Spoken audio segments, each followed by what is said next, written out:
Hi friends, ನಿಮ್ಮೆಲ್ಲರಿಗೂ ಕೂಡ ನಿಮ್ಮದೇ ಆಗಿರ್ತಕ್ಕಂಥ ಯೂಟ್ಯೂಬ್ ಚಾನಲ್ ಸ್ಟಡಿ ವಿತ್ ಪರಶುರಾಮ್ಗೆ ಸ್ವಾಗತ ಅಂತ ಹೇಳ್ತಾ ಇಂದಿನ ವಿಡಿಯೋದಲ್ಲಿ ನಾನು ದ್ವಿತೀಯ PUC ಸಮಾಜಶಾಸ್ತ್ರದಲ್ಲಿ ಒಂದು ಫಸ್ಟ್ ಟೆಸ್ಟ್ಗೆ ಸಂಬಂಧಪಟ್ಟಂತೆ ಪ್ರಶ್ನೆ ಪತ್ರಿಕೆಯನ್ನು ಕೀ ಉತ್ತರದೊಂದಿಗೆ ಹಾಕ್ತಾ ಇದ್ದೀನಿ. ವಿಡಿಯೋನ ಲೈಕ್, ಶೇರ್ ಮತ್ತು ಸಬ್ಸ್ಕ್ರೈಬ್ ಮಾಡೋದನ್ನು ಮಾತ್ರ ಮರೆಯದಿರಿ ಅಂತ ಹೇಳ್ತಾ ಈ ವಿಡಿಯೋನ ಪ್ರಾರಂಭಿಸೋಣ. ಆಲ್ರೆಡಿ ದ್ವಿತೀಯ PUCಗೆ ಸಂಬಂಧಪಟ್ಟಂತೆ ನಾನು ಕನ್ನಡ ಆಗಿರ್ಬೋದು, ಇಂಗ್ಲೀಷ್, ಹಿಸ್ಟ್ರಿ, ಎಕನಾಮಿಕ್ಸ್, ಪೊಲಿಟಿಕಲ್ ಸೈನ್ಸಲ್ಲಿ ವಿಡಿಯೋಸ್ಗಳನ್ನು ಹಾಕಿದ್ದೆ. ಓಕೆ, ಸೊ ತಾವು ನೋಡದೇ ಇದ್ದರೆ ವಿಡಿಯೋದ ಡಿಸ್ಕ್ರಿಪ್ಷನ್ ಬಾಕ್ಸ್ನಲ್ಲಿ ಅವುಗಳ ಲಿಂಕನ್ನು ಕೊಡ್ತೀನಿ. ದಯಮಾಡಿ ಅವುಗಳನ್ನು ನೋಡಿ ಅಂತ ಹೇಳ್ತಾ ಕಮೆಂಟ್ ಪಕ್ಕ ಹೈಪ್ ಇದೆ, ಹೈಪನ್ನು ಒತ್ತಿ. ಇಲ್ಲಿರ್ತಕ್ಕಂಥ ಪ್ರಶ್ನೆಗಳನ್ನು ತುಂಬ ವೆರಿ ಇಂಪಾರ್ಟೆಂಟ್ ಆಗಿ ಹಾಕಿದ್ದೀನಿ. 20-25 ಮಾರ್ಕ್ಸ್ ಅಂತೂ ಆರಾಮಾಗಿ ಬಂದೇ ಬರ್ತದೆ. ಎಸ್, ಬಹು ಆಯ್ಕೆ ಪ್ರಶ್ನೆ ಮತ್ತು ಉತ್ತರಗಳು. ಭಾರತದ ಜನಸಮೂಹದಲ್ಲಿ ಯಾರು ಮಾಡಿದ ಜನಾಂಗೀಯ ವರ್ಗೀಕರಣವನ್ನು ಅಧಿಕೃತವೆಂದು ಪರಿಗಣಿಸಲಾಗಿದೆ? BS ಗುಪ್ತಾ ಅನ್ನೋದು ಸರಿ ಉತ್ತರ. ಕಾಡರ್ ಮತ್ತು ಇರುಳಾ ಜನರಲ್ಲಿ ಯಾವ ಜನಾಂಗದ ಲಕ್ಷಣಗಳು ಕಂಡುಬರ್ತವೆ? ನಿಗ್ರಿಟೋ. ಪೀಪಲ್ ಆಫ್ ಇಂಡಿಯಾ ಗ್ರಂಥದ ಕರ್ತೃ ಯಾರು? ಹರ್ಬರ್ಟ್ ರಿಸ್ಲೆ. ಇನ್ನು ಬ್ರಹ್ಮ ಸಮಾಜದ ಸ್ಥಾಪಕರು ಯಾರು ಅಂತ ಕೇಳಿದರು? ರಾಜಾರಾಮ್ ಮೋಹನ್ ರಾಯರು. ಇನ್ನು ಬಿಟ್ಟಸ್ಥಳದಲ್ಲಿ ತುಂಬಲಿಕ್ಕೂ ಕೂಡ 4 ಪ್ರಶ್ನೆ ಕೊಟ್ಟಿದ್ದೀವಿ. ಪ್ರತಿ ಸರಿಯಾದ ಉತ್ತರಕ್ಕೆ 1 ಅಂಕ, 4 ಪ್ರಶ್ನೆ 4 ಅಂಕ. ಭಾರತವನ್ನು ಭಾಷೆಗಳು ಮತ್ತು ಜನಾಂಗಗಳ ಸಂಗ್ರಹಾಲಯ ಅಂತ ಕರೆದವರು ಯಾರು ಅಂತ ಕೇಳಿದ್ದೀವಿ. ಸರಿಯಾದ ಉತ್ತರ RK ಮುಖರ್ಜಿ.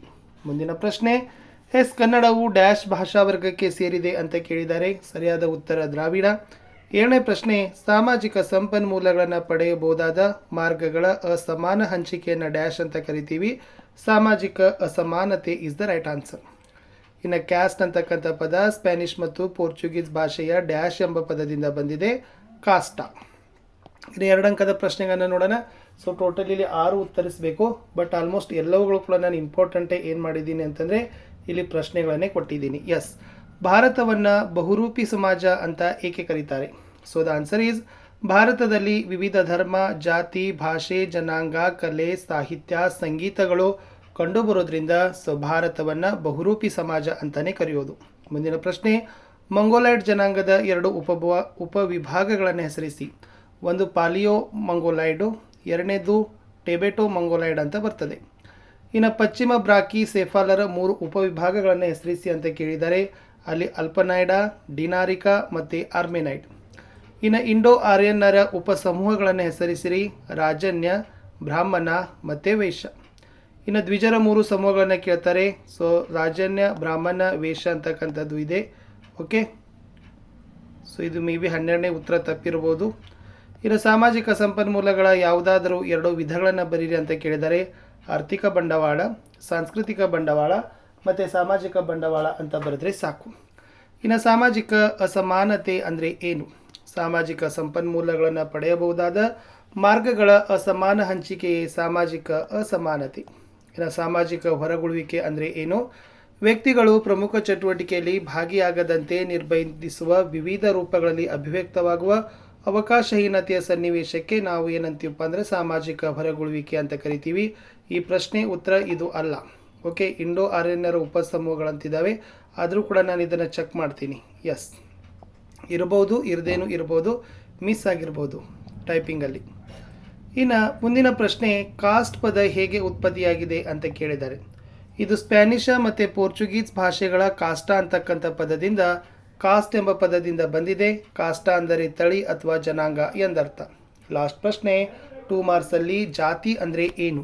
ಎಸ್, ಹರ್ಬರ್ಟ್ ರಿಸ್ಲೆ ಅವರ ಪ್ರಕಾರ ಜಾತಿ ಅಂದರೆ ಸಾಮಾನ್ಯ ಹೆಸರು, ಪುರಾಣ ಪುರುಷನೊಬ್ಬನ ಮೂಲವುಳ್ಳ ವಂಶಾವಳಿಯ ಆಧಾರ, ಒಂದೇ ವೃತ್ತಿಯನ್ನು ಕೈಗೊಳ್ಳುವ ಏಕರೂಪಿ ಸಮುದಾಯ. ಇನ್ನು 5 ಮಾರ್ಕ್ಸ್ ಕ್ವಶನಲ್ಲಿ ಪ್ರತಿ ಸರಿ ಕೇಳೋದೇ ಭಾರತೀಯ ಸಮಾಜ ಬಹುವಿಧ ಸಮಾಜವಾಗಿದೆ ಹೇಗೆ? ಎಸ್, ಸುಮಾರು 5,000 ವರ್ಷಗಳ ಇತಿಹಾಸವಿರುವ ಭಾರತೀಯ ಸಮಾಜ ಬಹುವಿಧದ್ದಾಗಿದೆ. ಸಿಂಧು ನದಿಯ ನಾಗರಿಕತೆಯ ಕಾಲದಲ್ಲಿ ಆರ್ಯರು ಮುಂತಾದ ಅನೇಕ ಜನಾಂಗೀಯ ಸಮೂಹಗಳು ವಲಸೆ ಬಂದರು. ಗ್ರೀಕರು, ಶಕರು, ಕುಶಾನರು ಮುಂತಾದವರು ಬಂದು ಇಲ್ಲಿಯ ಜನರೊಡನೆ ಸಮರಸಗೊಂಡರು. ಇದರಿಂದ ಸಮ್ಮಿಶ್ರ ಸಂಸ್ಕೃತಿ ಬೆಳೆಯುತ್ತಾ ಹೋಯಿತು.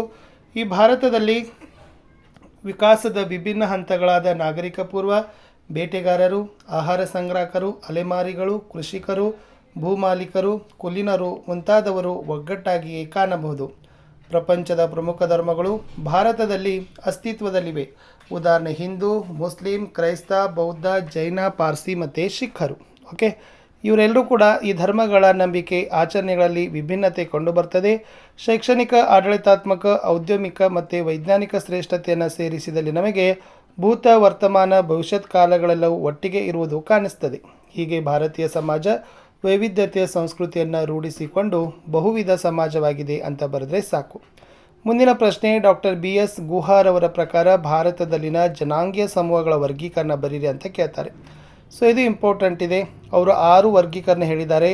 ಫಸ್ಟ್ ಒನ್ ನಿಗ್ರಿಟೋಗಳು, ಎರಡನೇದು ಪ್ರೋಟೋ ಅಸ್ಟಲೈಡ್ಗಳು, ಮೂರನೇದು ಮಂಗೋಲೈಡ್ಗಳು, 4 ಮೆಡಿಟರೇನಿಯನ್ನರು, 5 ಪಶ್ಚಿಮ ಬ್ರಾಕಿಸೆಫಾಲರು, 6 ನಾರ್ಡಿಕರು. ಪ್ರತಿಯೊಬ್ಬರ ಬಗ್ಗೆ ಇಲ್ಲಿ 2 ಸಲ ಎಕ್ಸ್ಪ್ಲನೇಷನ್ ಇದೆ, ಅದನ್ನು ಪಾಸ್ ಮಾಡಿ ಚೆನ್ನಾಗಿ ನೋಡ್ಕೊಡ್ರಿ. ಮುಂದಿನ ಪ್ರಶ್ನೆಗೆ ಬರ್ತೀನಿ. ಆರ್ಯನೀಕರಣ ಪ್ರಕ್ರಿಯೆಯನ್ನು ಕುರಿತು ಟಿಪ್ಪಣಿ ಬರೆಯಿರಿ ಅಂತ ಕೇಳಿದ್ದಾರೆ. ಸೊ ಇದು ಆರ್ಯನೀಕರಣ ಬಗ್ಗೆ ಇರತಕ್ಕಂಥ ಟಿಪ್ಪಣಿ. ಸೊ ತುಂಬ ಟೈಮ್ ಇರೋದ್ರಿಂದ ಎಕ್ಸ್ಪ್ಲನೇಷನ್ ಏನು ಮಾಡಲ್ಲ, ಜಸ್ಟ್ ಸ್ಕ್ರೀನ್ಶಾಟ್ ತೊಗೊಂಡು ಪ್ರಿಪೇರ್ ಆಗಿ. ಇನ್ನು ಮುಂದಿನ ಪ್ರಶ್ನೆ, ಆರ್ಯನೀಕರಣ ಪ್ರಕ್ರಿಯೆ 3 ತೊಡಕುಗಳು ಅಂತ ಬರ್ತವೆ. ಇಲ್ಲಿ ವಿಲೀನಕ್ಕೆ ಬುಡಕಟ್ಟು ವಿರೋಧ, ವಿಲೀನಕ್ಕೆ ಪ್ರಬಲ ಸಮೂಹಗಳ ವಿರೋಧ, ನಂತರ ವಲಸೆ ಬಂದವರ ವಿಲೀನದ ಸಮಸ್ಯೆ ಅಂತಕ್ಕಂಥ 3 ಪಾಯಿಂಟ್ಸ್ ಬರ್ತವೆ. ಓಕೆ, ಈ 3 ಪಾಯಿಂಟ್ಸ್ಗಳನ್ನು ಕೂಡ ಎಕ್ಸ್ಪ್ಲನೇಷನನ್ನು ಕೊಟ್ಟಿದ್ದೀವಿ. ಸೊ ಅದನ್ನು ಕೂಡ ತಾವು ನೋಡಿದರೆ 5 ಮಾರ್ಕ್ಸ್ಗೆ ಬರ್ತಕ್ಕಂಥ ಉತ್ತರವನ್ನು ಆರಾಮಾಗಿ ನೀವು ಬರಿತೀರಿ. ಮುಂದಿನ ಮೋಸ್ಟ್ ಇಂಪಾರ್ಟೆಂಟ್ ಪ್ರಶ್ನೆ, ವೈವಿಧ್ಯತೆ ಎಂದರೇನು? ಭಾರತದ ವೈವಿಧ್ಯತೆಯ ಅಂಶಗಳನ್ನು ಬರೀರಿ. ಒಂದು ಸಮಾಜದಲ್ಲಿ ಸಾಮಾಜಿಕ, ಆರ್ಥಿಕ, ಧಾರ್ಮಿಕ, ಭೌಗೋಳಿಕ ಮುಂತಾದ ಅಂಶಗಳಲ್ಲಿ ಕಂಡುಬರುವ ಸಾಮೂಹಿಕ ವ್ಯತ್ಯಾಸಗಳನ್ನೇ ನಾವು ವೈವಿಧ್ಯತೆ ಅಂತ ಕರೆಯೋದು. ವೈವಿಧ್ಯತೆಯ ಅಂಶಗಳು ಭೌಗೋಳಿಕ ವೈವಿಧ್ಯತೆ, ಭಾಷಾ ವೈವಿಧ್ಯತೆ, ಧಾರ್ಮಿಕ ವೈವಿಧ್ಯತೆ, ಜನಾಂಗೀಯ ವೈವಿಧ್ಯತೆ ಮತ್ತು ಸಾಂಸ್ಕೃತಿಕ ವೈವಿಧ್ಯತೆ ಬರೆದ್ರೆ ಸಾಕು. ಮುಂದಿನ ಇಂಪಾರ್ಟೆಂಟ್ ಪ್ರಶ್ನೆ, ಏಕತೆ ಎಂದರೇನು? ಭಾರತದಲ್ಲಿನ ಏಕತೆಯ ಅಂಶಗಳನ್ನು ಬರೀರಿ.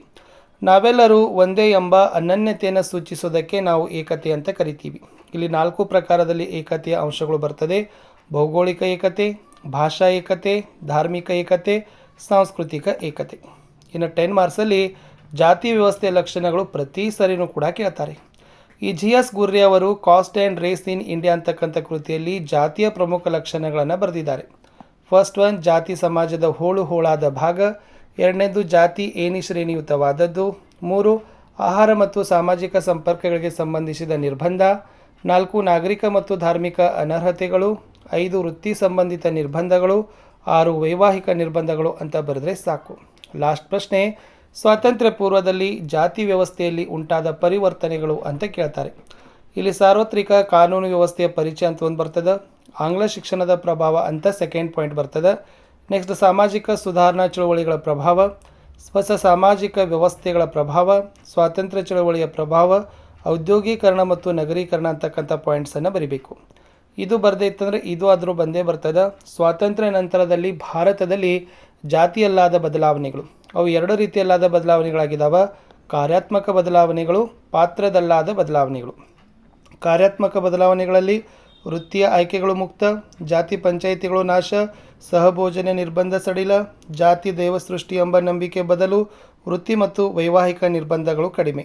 ಇನ್ನು ಪಾತ್ರದಲ್ಲಾದ ಬದಲಾವಣೆಗಳಪ್ಪ ಅಂದ್ರೆ ಅದು ಜಾತಿ ಆಧಾರಿತ ಚುನಾವಣೆ, ಹೆಚ್ಚುತ್ತಿರುವ ಜಾತಿ ಪ್ರಜ್ಞೆ ಮತ್ತು ಜಾತಿ ಸಂಘಟನೆ, ಆಧುನಿಕ ಸಂಪರ್ಕ ಮತ್ತು ಸಂವಹನ ಮಾಧ್ಯಮಗಳ ಪ್ರಭಾವ, ಆಧುನಿಕ ಶಿಕ್ಷಣದ ಪ್ರಭಾವ.